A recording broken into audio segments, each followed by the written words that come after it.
IndiGo ফ্লাইটছবোৰ cancel হৈ গ'ল। কমেও 750খন ফ্লাইটছ ৰিচেণ্টলি কেঞ্চেল হৈ গৈছে।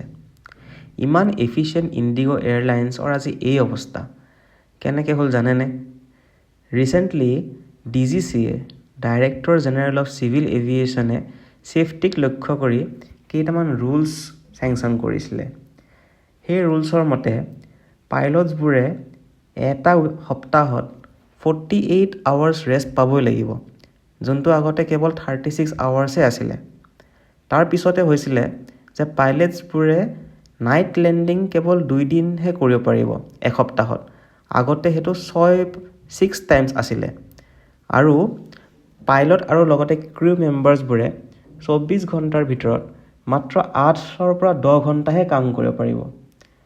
এতিয়া ইণ্ডিগোৱে একদম লিমিটেড মেন পাৱাৰ ইউজ কৰিহে তেওঁলোকৰ অপাৰেশ্যনছবোৰ চলায়। এই নতুন ৰুলছখিনি যেতিয়া জাৰি কৰা হ'ল, তেতিয়া ইণ্ডিগোৰ মেন পাৱাৰ শ্বৰ্টেজ হ'ল। লাহে লাহে এখন দুখনকৈ ফ্লাইটছবোৰ কেঞ্চেল হোৱা আৰম্ভ কৰিলে। কেঞ্চেল হৈ লাষ্টত এটা চেইন ৰিয়েকশ্যন হৈ পিনে ইণ্ডিগোৰ সকলো ফ্লাইটছে অলমষ্ট কেঞ্চেল হ'ব ধৰিলে। মানুহবোৰৰ হাহাকাৰ সৃষ্টি হ'ল। সকলো মানুহে এয়াৰপৰ্টত গৈ পিনে ৰৈ থাকিবলগীয়া অৱস্থা হ'ল। এয়াৰপৰ্টখন যেন ট্ৰেইন ষ্টেচনৰ নিচিনা হৈ গ'ল। ঠিক আছে, চ' ইয়াৰ মূল কাৰণটো হৈছে যে আমি বা এই চৰকাৰখনে যদি চাই অকল আমি ইণ্ডিগো ফ্লাইটৰ ওপৰতে ডিপেণ্ডেণ্ট হৈ আছোঁ নেকি?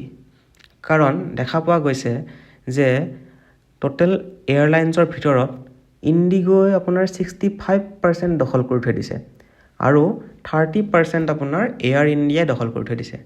তাৰ মানে আমি অকল দুটা এয়াৰলাইন্স কোম্পানীৰ ওপৰতে ডিপেণ্ডেণ্ট হৈ আছোঁ। সেইটো হৈছে ইণ্ডিগো আৰু এটা হৈছে এয়াৰ ইণ্ডিয়া। চ' বাকী এয়াৰলাইন্সবোৰ লাহে লাহে অলমষ্ট নাইকিয়া হৈ গৈছে। চ' ইয়াৰ পৰা বুজা যায় যে আমি বা এইখন চৰকাৰে কেৱল দুটা কোম্পানীক ভৰসা কৰি থাকিলে নহ'ব।